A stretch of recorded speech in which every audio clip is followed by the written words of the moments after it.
Yes, baada ya tetesi zinazozungumza juu ya mabadilishano ya wachezaji kati ya klabu ya Young Africans pamoja na Singida Black Star kuenea mitandaoni, hatimaye imedhibitika ni kweli baada ya Maarufu Shekai pamoja na kiungo wa kazi Mohamed Damaro Kamara kutambulishwa ndani ya klabu ya wananchi Young Africans na kuonekana wakiwa na timu ikielekea Zanzibar. Hii inadhihirisha ya kwamba ni tayari mchakato umekwisha kukamilika, na ndiyo maana wananchi Young Africans tayari wameshapata mashine zao na ziko tayari kwa kazi. Lakini cha kushangaza ni kuwa wachezaji wawili wa wananchi Young Africans ambao kimsingi ndio waliotakiwa kuwapisha Mohamed Damaro Kamara pamoja na Maarufu Shekai ndani ya Yanga, wao bado hawajaonekana wakijiunga na klabu ya Singida Black Stars. Hawajatambulishwa wala kuonekana katika mazoezi ya Singida Black Stars.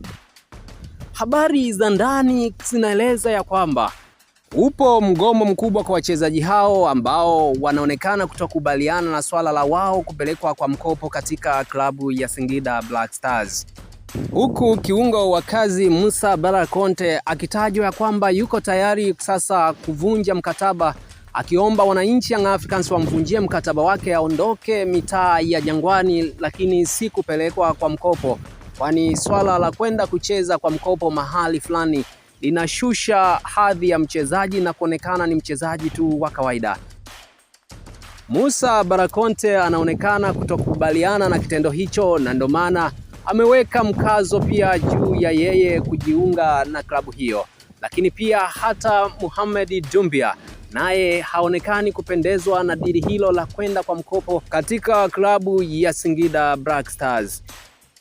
Mazungumzo yanaendelea kufanyika ndani ya Young Africans ili kuwalainisha vijana hawa waweze kujiunga na Singida Black Stars, lakini inaelezwa ya kwamba Musa Conte hayuko tayari na amewaka kweli ndani ya wananchi Young Africans.